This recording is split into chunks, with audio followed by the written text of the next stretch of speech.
أعوذ بالله من الشيطان الرجيم بسم الله الرحمن الرحيم الحمد لله رب العالمين والصلاة والسلام على سيد المرسلين وعلى آله وصحبه أجمعين السلام عليكم hürmetlik can qarindoshlarım.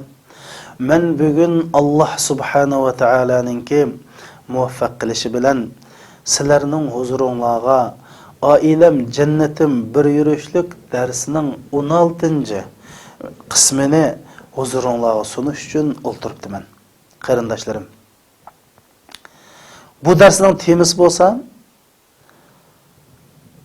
er ayol o'tirsidagi datalashni hal qilishning muhim chora tadbirlari degan ders.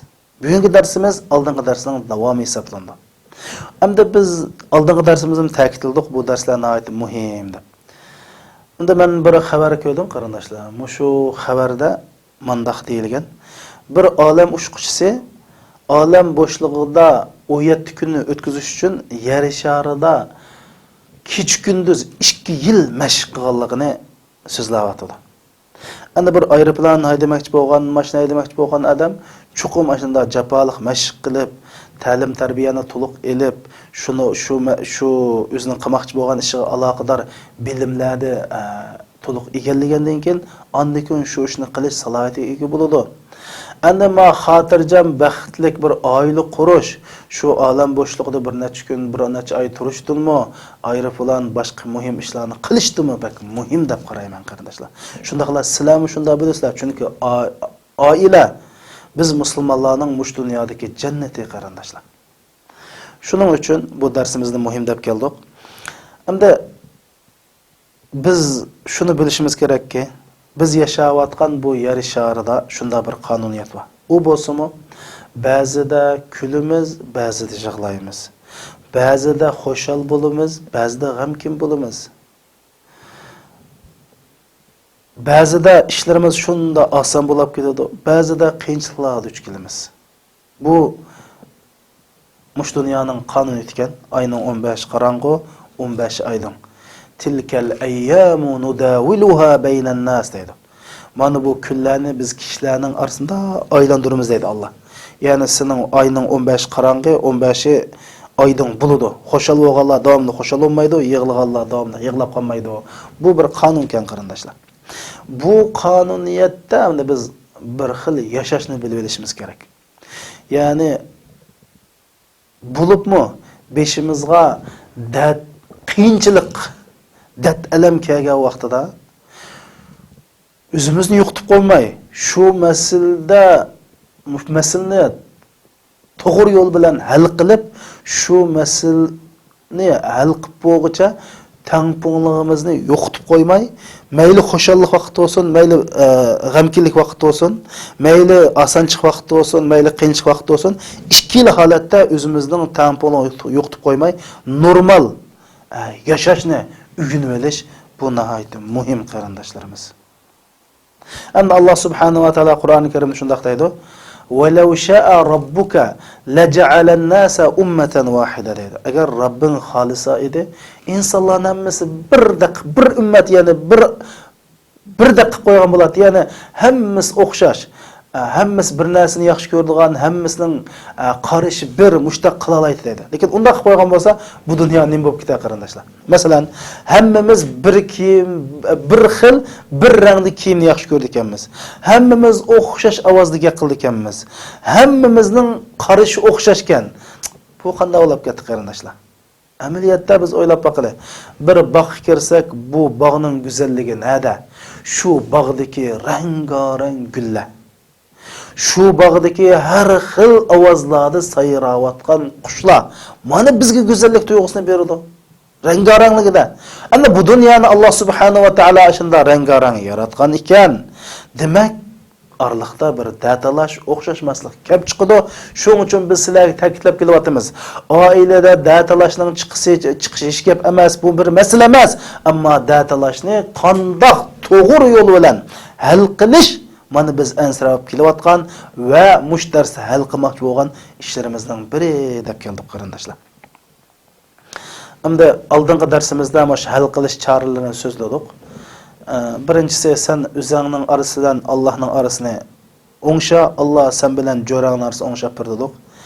Ikkinchisi sen bu ar-ay o'tirsa bo'lgan datalashni buningdan ansirma, bu yomon vajab bo'ldi deb bundaq qilib ketma. Buning keyinda bir yaxshiliklar bor deb bu yaxshilarni ba'zan so'zladik. Ba'zanlarni so'zlab bo'lanmadik. Mayli biz tushunmayli qarindoshlar. Shuning ishonishimiz kerakki, Alloh subhanahu va taolo bizni ota-onamizdan bak yaxshi ko'radi. Alloh har qanday bir ishni hikmat bilan o'rinlashtirdi. Allohning hikmatiga ishnayli. Alloh subhanahu va taolo shundaq ar-ay o'ltirsa datalash burdan qilib yaratgan ekan, chuqur buning foydasi bor. Bizning majburiyatimiz bu datalashni qanday qilib to'g'ri yo'ldan hal qilish. Buni o'rganishimiz kerak. Anadan keyin ar-ay o'ltirsa datalash bo'lsa, yetishga yaqinlashmanglar deb yetishni bayon qildik. 4-chisida er-ayol o'tirsida datalash bo'lgan vaqtida bu datalashni er-ayol ikkisi o'tirib chiroylicha suhbat bilan hal qilish kerak dedik. Suhbat qarindoshlar. Buning suhbatning muhimligi haqida so'zlab kelib, mushu ochiqlanmaslik dedik. Ana ochiqlanmaslik deyish ig'izdan oson chiqadigan gap qarindoshlar. Lekin mush ochiqlanmaslikqa tirishish qarindoshlar. Ochiqlanish bizga yomon oqibatni keltirdi. Hammamiz bilamiz qarindoshlar. Men sizlarga bir xabarda ko'rgan bir masalani deb beray. Mushu Suriyada bir harbiy ofitser bor ekan. Bu burun bir bo'lgan ish endi. Ma urush bo'lishdan bo'lgan ish ku. Bu ofitser bir kunsi ochchig'i paylamay bolasini qo'liga bak qattiqroq urib o'tibdi-da. Şu an bu balının qo'li ishib naiti qattiq bir yomon kasalga o'zgarib ketib, endi doktorxonaga olib doktorlar oxirida bu balının qo'lini kesib etibdi endi. Şu an bu balının qo'lini kesib, doktorlar tanib, bala qo'lini o'shiga kelib, yo'q qo'lini ko'rgan vaqtda dadasiga debdi, "Oppaqda ana men bundan topshiriqimni qanday yozaman?" degan vaqtda bu dada chidayolmay endi kitobachini bilan o'zini etib olganligi. Mana bu ochiqninki oqibati qarindoshlar. Shuning uchun ana bu ochiq bizga nihoyat yomon oqibatni keltirib chiqardi. Endi ochiqni tutib olish nihoyat tez, to'g'ri. Lekin biz musulmonlarga Alloh subhanahu va taolo ochiqni tutib olish uchun ochiqni tutib odamga qanday mukofot berdiganligini o'rgatsa, Rasul akram sallallohu alayhi va sallam o'zining hadislari bilan ochiqni kontrol qilishning ba'zi usullarini o'rgatdi. Alloh subhanahu va taolo Qur'oni Karimda nima dedi? Mushu wasari'u ila mag'firatin sila Allohning mag'firatiga va osmon zamirdan kengri bo'lgan jannatga oldiringlar deb bo'lib, bu jannat kimlar uchun tayyorlansa, taqvodorlar uchun dedi. Taqvodorlar kimlar desa, allazina yunfiquna fis-sarra va darra. Mayli kambag'al vaqtida bo'lsin, mayli boy vaqtida bo'lsin, Alloh yo'lida pul qashlaydiganlar deb bo'lib, va kaziminal g'ayz. Ochiqni yutib, ya'ni ochiqni besib olganlarga qarindoshlar. Ochiqni besib olgan odamga osmon zamirdan kengri bo'lgan jannatni berdiganligini dedi Alloh subhanahu va taolo. Ochiqimiz kelganda mushni o'ylasak, shu Allohning va'dasi bizni ochiqimizni besib turamasmi qarindoshlar? Birinchi qatam besib turamiz, ikkinchi qatam besib turamasmi? Shuning uchun mush ochiqni besib olish masalasi nihoyat muhim masalalardan biri. İkincisi Rasul akram sallallohu alayhi ve sellem hadisda bizga ochiqni kontrol qilishni qanday o'rgatdi sanlar. O'sha ochiqimiz kelib ketgan vaqtda darhol a'uzu billahi minash shaytonir rojimni o'qish. Qo'g'landi shaytonning yomonligidan Allohga panoh tilayman deb mushni o'qiladi. Chunki Alloh subhanahu va taolo Anfal surasining 200-oyatida va imma yanzaghannaka minash shaytoni nazghun fasta'iz billah innahu sami'un alim. Seni şeytan vesves qilib ochiqni toz keltirgan vaqtida Allohdan panoh tila, ya'ni a'uzu billahi minash shaytonir rojimni o'qu dedi. Shuning uchun a'uzu billahi minash shaytonir rojimni o'qish qarindoshlar. İkincisi, mush ochiqimiz kelib ketgan vaqtida o'zimizning turqini o'zgartirish, holini o'zgartirish. O'ltirgan bo'lsa qo'pab ketish, qo'pqan bo'lsa o'ltirish, o'rnimizni almashtirish, hatto ba'zi joyda yetib olishdak mush holatimizni o'zgartirishning mana shu o'zimizni ochiqni kontrol qilishning foydaligi degan. Yana bir hadis sharif Rasul akram sallallohu alayhi vasallam ochiqni tutilish uchun agar shunda ochiqimiz ketgan bo'lsa tahrat elishin degan qarindoshlar. Yoki bir qatim junish Mana bu dinimizin ko'rsatmasi. Endi shu ba'zi kitoblarda shunda deyilgan, inson taz ochiq ketgan vaqtda odam badanida mana nadirlandamda nadirlandin mashina bir ism chiqibdi. Bir biologik bir suyuqlikni ishlab chiqardi ekanda. Bu texim odamni ochig'ini keltirgan ekan. Buningga Rasul akram sallallohu alayhi vasallam dedi. Ma ochiq g'azab bo'lsa, do'zaxning o'tining bir parchasi. Buni tarat ilib o'chiringlar dedi. Balkim biz qanday o'chirganini bilmaymiz, ammo tarat alsak shu adrenalin degan moddani balkim azaytib, yo'qotib, ochig'imizni yo'q qilish rolini o'ynash mumkin. Buni doktorlar biladi. Shuning uchun tarat ilish. Yeni bir chora bo'lsa, Rasululloh bizga o'tgan choraning yeni birisi bo'lsa, mo'sh ochig'imiz kelib ketgan chog'da gap qilmaslik. Shuning shariatimizdami bir qazo xonim taz ochiq ketgan vaqtda hukm chiqarsa, hukmini qabul qilmaydi, e'tirof qilmaydi qarindoshlar. Chunki hammamiz bilamiz, ochiq kelib ketgan vaqtda inson o'zining degan gapini normal hayotga kelgan chuqur pushaymon qildi. Ochiqlik qilgan so'zninki 95 balki 99% xato chiqadi. Shuning uchun urush kitoblarini o'qisaqmi, dushmanning qandoq qilib ochiqni keltirishni qo'lga keltirish uchun taktik ishlatadi. Nima uchun esa dushman ochiq kelganda harakat qilsa chuqur xato harakat qildi deb mushundaq bir urushlar o kitoblardan bayon qilingan. Hamda Rasul akram sallallohu alayhi vasallam nima deydi desa, "Man katama g'ayzan wa huwa qadirun ala an yanfuzahu da'allahu ala ru'usil khalaq yawm al-qiyamah fayukhayyiruhu min al-hur al-ayn ma yasha" dedi. Bir odam bakan ochig'ini shundoq kelib ketgan ochig'ini yutib, ya'ni ichiga yutibdi deydi. Ochig'ini o'zini tutib yotdi. Vaholanki bu odam ochig'ini chiqaray desa chiqara oladi ekan deydi qarindoshlar. Ana nurg'un odamning ochig'i qildi, lekin ochig'ini chiqaray desa qo'ldan kelmaydi, kuch yetmaydi. Ammo sening ochig'ing kipti, ochig'ini chiqaraysan, qo'lingdan keldigan shunda turib, ochig'ini besib olsang, Alloh subhanahu va taolo qiyomat kunsi bütün xaloyiqlarning oldida seni ismini atab chaqirib, "Ey palani, ma hurlaydan xalgancha tanlab olar" deydi qarindoshlar. O'ylab boqinglar, ma ochiq tutib olishning naqadar dinimizda bir fazilatlik amal ekanligini. Bir och sing'illarimizmi mushni anglasa, yigitlarimiz mana angladi. Och sing'illarimizmi mush hadisga asosan, yuqoridagi oyatga asosan Alloh subhanahu va taolo ochiq yutwas osmon zamindan kengara jannatni va'da qilibdi. Rasul akram sallallohu alayhi vasallam ochiq yutwadan munda qilsin debdi deb ochiqni jussa shu och sing'illarimizmi og'izni shu ochiq ketgan jim tutsa, chuqum Alloh subhanahu va taolo ularni ham qiyomat kunida ismini chaqirib, shularni rozi qildi qarindoshlarimiz. Shuning uchun mana bu ochiqni beslashninki Rasulullohning qilgan va'dasi, Allohning qilgan va'dasi. Mush ochiqimizni tutib olish dinimizning bizni ko'rsatgan nihoyat muhim yo'l yo'riqlari. Mana bu ochiqning kontrol qilishning ba'zi muhim yo'l yo'riqlar qarindoshlarimiz. Hamda bu ochiq ketgan chaqda yomon yeri erning og'zidan taloq degan so'z chiqib qolsa, oila vayron bo'lgan gap. Chunki bu ochiqimiz ketib faqat axloshimizni yo'qotib qo'yib, nim deganligimizni uqmay taloq deb chiqib qolsa, taloq bo'lmaydi. Ammo bu misaloq bo'ldi, nurg'on odam ochiq taloq qilishni deb pushmon qilib, "Voy, men ochiq qilib kelsa, va ochiq bo'lgan taloq bo'lmaydi" degan gaplar bor. Yo'q, hech kim kulib turib taloq qilmaydi qarindoshlar. Hamma odam ochiq kelganda qildi. Shuning uchun mush ochiq qilishni, kontrol qilishni Rasululloh bizga mush ta'limotlarni o'rgatdi. Mush bo'yicha ish ko'rish. Ayol o'tirsidagi da'talashni hal qilishning yana bir chorasi bo'lsa qarindoshlar, konu xamanni so'ramaslik qarindoshlar. Konu xamanni so'ramaslik deganimiz ayol o'zaro da'talash qilib qo'ygan vaqtida 10 yil, 15 yil bir necha yil o'tib ketgan ishlarni o'tirib so'rab chiqmaslik. Voy sen 10 yil burun mani qilgan, o'tganda buni qilgan deb ayol ikkisi konu xamanni so'ramaslik. Chunki konu xamanni so'ragandakilar biz men nima so'zlayapmiz? Ayol o'tirsidagi da'talashni hal qilish choralari so'zlayapmiz. Bu siz konu xamanni so'rasangiz hal qilinadi, balki chatoqning doirasi texnik kengaydigan gap. Shuning uchun konu xamanni so'ramayli. Gap qilgan vaqtida o'zimiz bilan boshlayni gapni. Yani men mandaqqan, o andaqqan. Voy sen uni qilding, sen buni qilsang, yeni chatoqchilik qarindoshlar.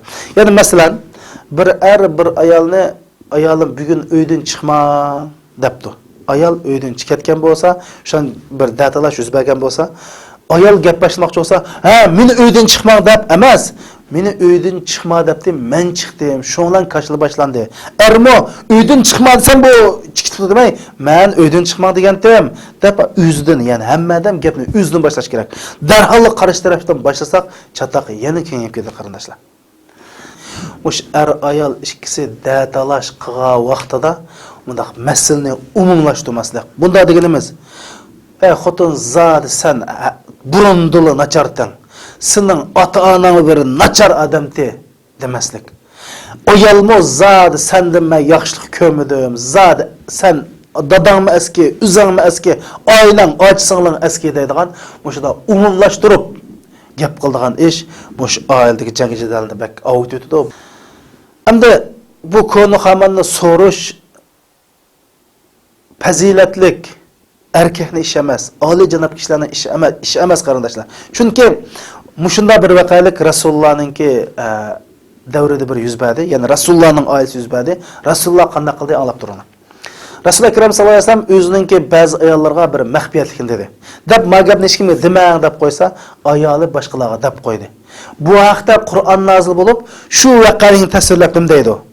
Wa iz asarra an-nabiyyu ila ba'di azwajihi hadisa falamma nabba'at bihi azharahu Allahu alayhi arrafa ba'da wa a'rada an ba'd. Payg'ambar o'zining ayoliga bir yushurun maxfi gapni qildi. Ayoli bu gapni oshkorlab qo'ydi. Alloh ayolining maxfiyatini oshkorlab qo'yganini payg'ambarga bildiribdi. Payg'ambar ba'sini dedi, ba'sin demedi dedi. Bunda degani, "Voy sen manda qilsam, ani qilsa o'tgandim, qantam mundaq demay, dag'lam gapning uchun chiqarib qo'ydi" dedi. Qur'oni Karim mana bu Qur'on mandaq ta'sirladi. Ya'ni bizda mushunda axloqni o'rganinglar, o'tmishni koni hammanni so'rab jumanglar deydi qarindoshlar. Har bir to'y qilgan qiz yigitlarga men shundaq deymanki, sizlarning qo'linglarda bir o'chirgich bo'lsin qarindoshlar. Bu o'chirgichni men nadin bu gap dedim desanglar, mushaqda bir vaqalikni materialdan ko'rib qoldim. O'sha cho'ng bir katta zot to'y qilibdi. To'y qilgandan keyin dadisi oqshimisi shu to'y qilgan oqshimisi uy kirib, "Assalomu alaykum va alaykum assalom. Balam menga bir daftar, qalam, o'chirgich kelar" debdi-da. "Voy dada bu to'y qilgan nim qilsa taqasi akal" debdi. Sho'lan o'yin oqtusi yo'q. "Voy dada o'ydi yo'q, ataklasi yo'q, bugun akalsa" degan keyin pastga tushib, do'kondan qalam, daftar, o'chirish ekan, "Balam, palani gapni yoza" debdi. "Yozsa endi o'chira" debdi. "Yeni palani gap deb, yeni o'chira, yeni yoza, yeni o'chira." "Voy dada gap qilgan, nima maqsading va?" desa, "Balam sen to'y qilding bugun. Sen qildigan nasihatim sening qo'lingda bir o'chirgich olsun, yozganni o'chiribman. Ya'ni sen bu daftarga yozganni yozib, o'chirmasang daftar to'shib ketadi, chataq chiqadi. Ya'ni sen to'y qilding, uyda bo'lgan ko'ngilsizlik mushtashlarni mana o'chirgichni o'chirib turgan" degan tushunchani balsiga berish uchun shunda qilgan ekan. Men deyman shunga, har bir ayolning qo'lida shunda o'chirgich bo'lish kerak qarindoshlar. Bu misol konu xamandan tatliq narsa chiqmaydi, sesiq to'plar chiqadi qarindoshlar. Yana bir deydigan gap qarindoshlarimiz, bir narsani biladilar.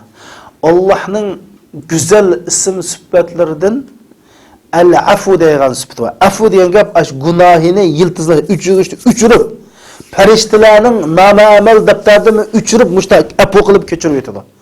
Allah afuchan zot, shunaqa afuchanlarni yaxshi ko'radi. Biz bandalarga, ayollarimizga, aylarimizga afuchanlik bilan muomala qilsak, qiyomat kunsi Alloh subhanahu va taolo bizga o'zining afuchanlik sifati bilan muomala qildi.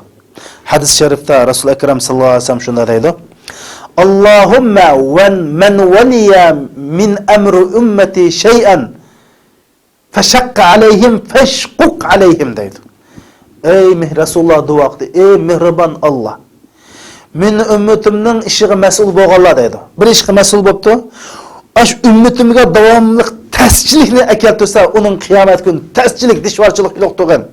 Agar mening ummatimga osonchilik qilsa, mehribon, kuyimchan, apuchan bo'lsa, uningga ham mehribon, kuyimchan bo'lib duo qilayotgan Rasulullohning duosi ijobat qarindoshlar.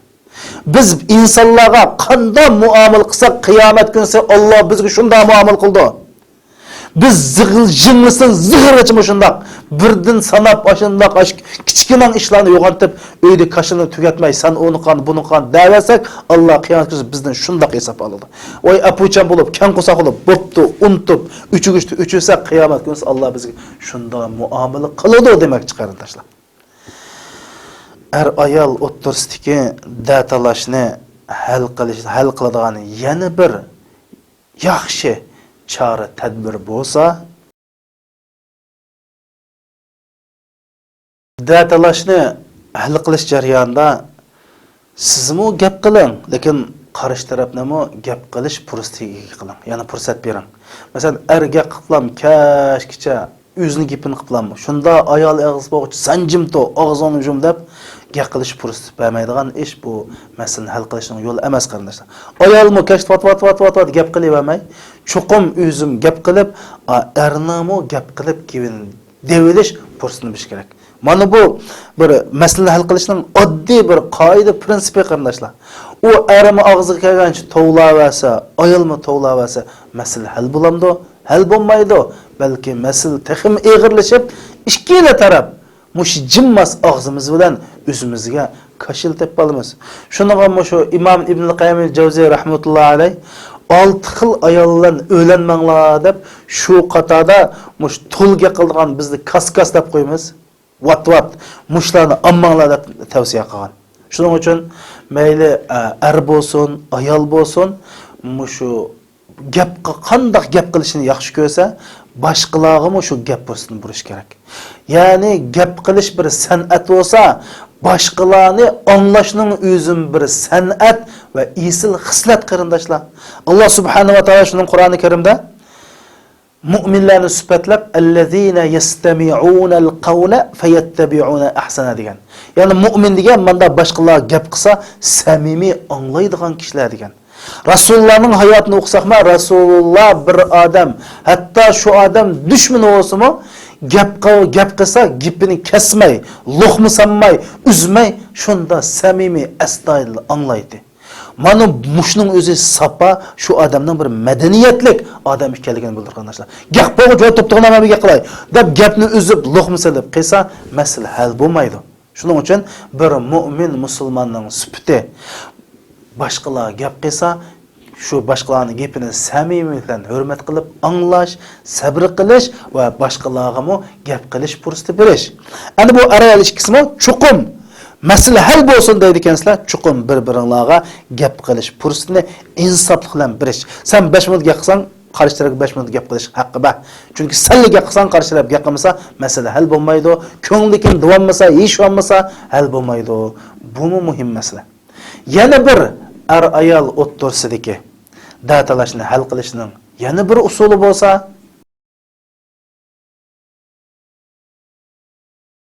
ba'zi qiyinchiliklarni, masalalarni vaqt hal qildi qarindoshlar.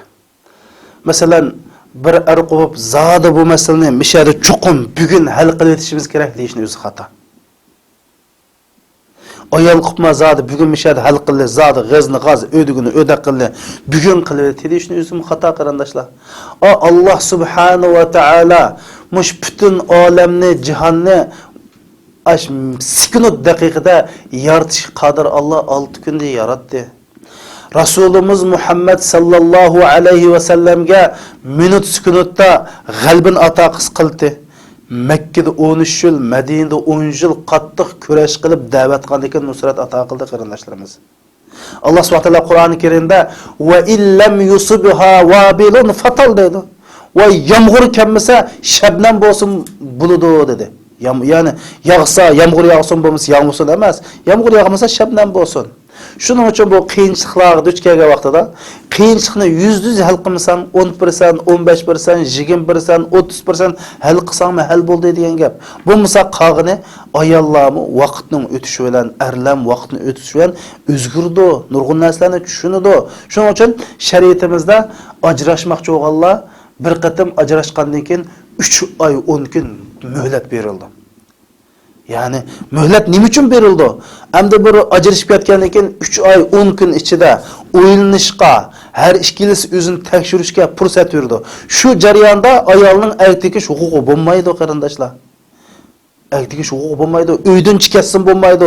Ikki saç bir uyda qilib, yana shu bir-birisiga ko'ngli yo'q. Bir-biriga qaramay 3 oy, 10 kun yine ashundaq tursa, anan degan bu ikkisi uy tutamaydi ekan deb shariat anan degan ajrashtirdi. Mana bu iddat uchining nurg'un hikmatlaridan biri hikmat shu qarindoshlarimiz. Shuning uchun biz bir masalani hal qilmoqchi bo'lsak, chuqur bu masala mandaq bo'lish kerak deb turmaylik qarindoshlar. Bir qiyinchilikqa o'xshamgan bir necha chora tadbirlarni o'ttirib qo'yib, ya mavosin, ya avosin, ya mavosin da zodimi shu bo'lsin deb tursa ham bo'lmaydi. Vaqt nurg'un masalani hal qildi qarindoshlarimiz. Masalan, bir qiz bir yigit bilan to'y qilibdi. Masalan, yigit namoz o'qimaydi ekan. Ya sen hozir masjid chiqib namoz o'qiysan ya ajrashsak bo'lmaydi. Buning nech vaqt berib, fursat berib gap qilamiz. Shundan bir yigit bir qizni olgan bo'lsa, ya yog'liq chekmaydi ekan, ya islomiy kiyimlarni kiymaydi ekan, uning zodi bugun kiysa ya ajrashimiz. Yo'q qarindoshlarimiz. Chuqum nurg'un masalalarni vaqtning hal qilishiga ishlayli, ham vaqtning o'z rolini joriy qildirishga biz bir fursat yarataylik. Bu qiyinchilikni hal qiladigan yana bir chora bo'lsa, datalashni qabul qilish qarindoshlar. Bu datalashni qabul qilish degan nima degan gap? Endi to'y qildik. Mayli yigitda bo'lsin yoki qiz bo'lsin, ba'zi masala ko'rildi. Bu masala iymondan chiqarib o'tadigan yoki bizga jismoniy, ruhiy jihatdan ajoyib cho'ng zarar bo'ladigan masala bo'lmasa, ba'zi masalalarni o'ngshash uchun bir necha qatim tirishibdik. Oy, yillab tirishsak, er ya ayol o'zidagi bu masalani tugatmabdi. Shu o'xshash turaveribdi. Masalan, shikar kesilib o'xshash. Davolab baqimiz, o'n qilib baqimiz, talto'kis saqaymaydi. Qanday qilamiz? Og'irsa kasalni qabul qilib yashashga majbur bo'lamiz. Shunga o'xshash, mush er ayollik turmushda biz chuqum ko'zimizga qor ko'zoynak taqib olib yoki teleskop bilan qarab yashasak bo'lmaydi.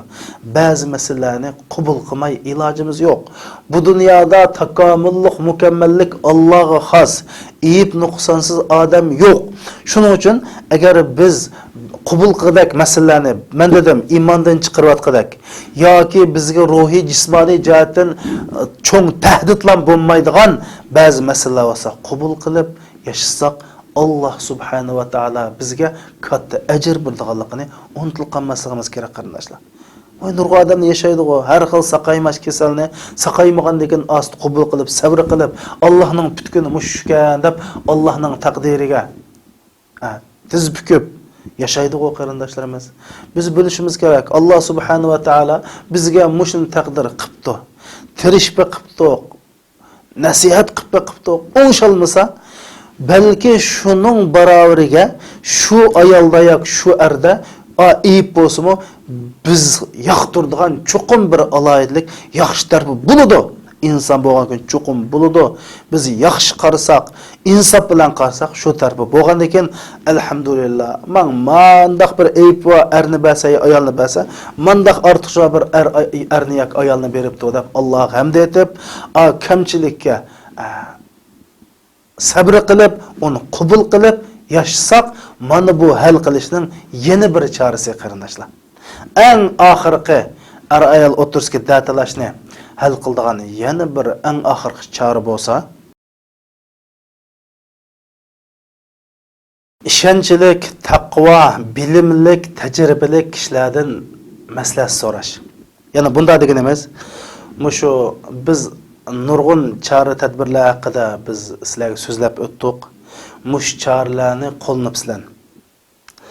Masalan, vaqtga qo'yib beribsizlar, sabr qilibsizlar. Masalan, Fir'avnning ayoli ash Fir'avnga duo qildi. Ey Alloh, ko'ngliga insof bergin dedi, lekin hal bo'lmadi, sabr qildi. Alloh Qur'oni Karimda bu ayolning ismini tilg'ilib cho'ng jannat ahlining peshqadamlaridan qildi. Bo'lmay ish maslaha hal bo'lmasa, eng oxirgi chora qanday qilamiz? Ishonchlik, taqvo, hayot tajribasi va bilimli odamdan maslahat so'raydi. Maslahat so'ragan chaqda, masalan, akirimiz, inimiz, dadimiz, opamiz bizga eng yaqin odamdan maslahat so'rashga bo'lmaydi qarindoshlar. Nima ish qilsa, chuqur bu chaqda bir hissiyat aralashib qoladi. Hissiyat aralashib qolgandan keyin bu masalaga to'g'ri maslahat berilmay qoldi. Masalan, bubimiz, manda tag'illarimiz bo'lsa yana bo'ladi. Ammo bek yaqin odamdan maslahat so'ramaydi. Maslahat so'rab, shular chuqurman degandek hayot tajribasi bor, yeshi bir oz cho'ng, mushunda oila tutib boqqan, mushundaq kunlarni beshidan kechirgan mandaq odamlardan maslahat so'rab, mu'min musulmonlardan maslahat so'raydi. Erlar so'rasin, qizlarimizmi o'zi ishindigan, qo'sig'ida oz-poz bilimi bor, hayot tajribasi bor, taqvodor ayollardan maslahat so'rasin qarindoshlar. Chunki Rasul akram sallallohu alayhi va sallam maslahat so'ragan odam ziyon tatmaydi. Ma khaba man istashar degan. Maslahat so'ragan odam hargiz ziyon tatmaydi degan. Shuning uchun o'zimiz hal qilolmasak, qanday qilishni bilmay qolib qolsak, darhol qaror chiqamay, men mushda oilda manda masalalarga duch kelyapman deb hozir nurg'un kishilar bormish oil to'g'riliq maslahat bergan. Yaxshi odamning maslahatini olayli. Inshaalloh maslahatini olsak, chuqur bu maslahatchi to'g'ri bizga fikrini, to'g'ri qarashini va to'g'ri hal qilish choralarini bizga deb turdi. Undan boshqa chora tadbirlar bor. Lekin men darsimda o'zimning esiga kelgan ko'rgan materiallarimdan foydalangan so'zlarni o'tirib qo'ydim. Yana biz inshaalloh sabrchan bo'lsak, Alloh subhanahu va taologa iltijo qilsak va mushdasdan o'rgangan darslarni yaxshi hazm qilib, o'zlashtirib, buni bir hayotimizda tatbiqlab, eng muhimi sabrchan bo'lib, eng muhimi ochchig'imizga qul bo'lmay, ochchig'imizni kontrol qilib, mushu oilamizni suhbat bilan idora qilib, kep chiqqan datalashni normal ahvolda bu datalashni qanday tugutish chora tadbirlarini yaxshi egallab hal qilsak, Alloh subhanahu va taolo inshaalloh bu turmush dengizdan xotirjam quruqlikqa chiqib olishga foydasi bo'lib qolar. Bo'g'isi Alloh subhanahu va taolo mush darsni anglab, boshqalarga yetkazgan va yoki anglab o'zi tushunib, bir oilaning vayron bo'lishining oldini ep qolgan qarindoshlarim, ep qolgan bir qarindoshlarimizning bo'lib qolishini Allohdan tilayman va mush darsim orqali bir qarindoshim oilasidagi qiyinchilikni hal qilib olsa, men uchun eng zo'r baxtim shu. Qarindoshlar, duo qilinglar, keyingi darsda ko'rishaylik. Assalomu alaykum va rahmatullohi va barakatuh.